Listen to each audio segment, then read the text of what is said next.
প্ৰথম কথা হ'ল এতিয়া কেঁচু খান্দোতে সাপ ওলাইছেগৈ গৈ কথাটো তেনেকুৱা আছিল।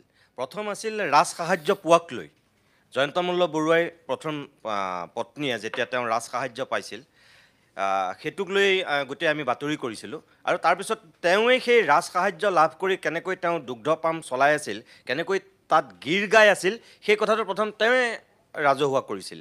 আৰু তাৰপিছত এতিয়া লাহে লাহে বিষয়টোৰ ভিতৰলৈ আমি যেতিয়া সোমাই গৈছোঁ, এতিয়া দেখোন নিত্য নতুন তথ্য পোহৰলৈ আহি আছে।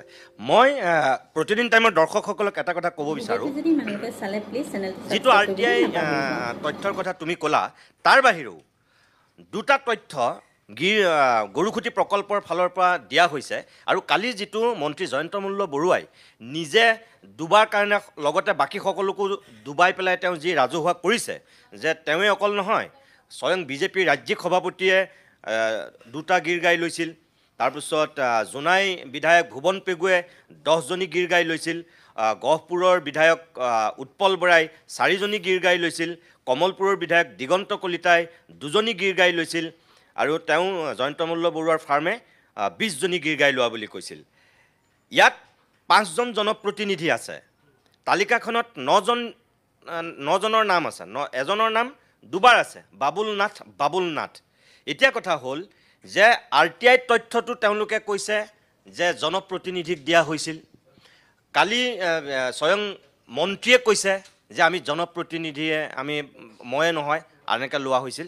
মোৰ প্ৰশ্নটো হ'ল এই বাবুল নাথ বোলাজন ক'ৰ জনপ্ৰতিনিধি?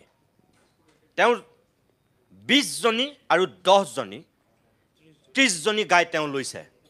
মইতো অসম বিধানসভাত কোনো বাবুল নাথ থকা বুলি নাজানো, এতিয়ালৈকে গম পোৱা নাই। এই বাবুল নাথ বোলা জনপ্ৰতিনিধিজন ক'ৰ? 1 নম্বৰ কথা। 2 নম্বৰ কথা, নিৰাজ বৰা তেওঁ 20জনী গাই লৈছে। এই নিৰাজ বৰা ক'ৰ জনপ্ৰতিনিধি? এইটো কথা ৰাজহুৱা কৰিব লাগে, গৰুখুটি প্ৰকল্পৰ ফালৰ পৰাও এইটো কথা ৰাজহুৱা কৰিব লাগে। আৰু মই ভাবিছোঁ এইটো আমাৰ অসম চৰকাৰৰ সংশ্লিষ্ট বিভাগে এইটো কথা স্পষ্ট কৰক।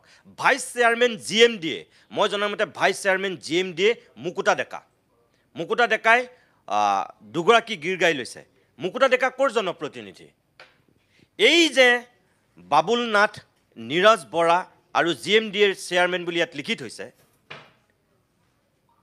এওঁলোক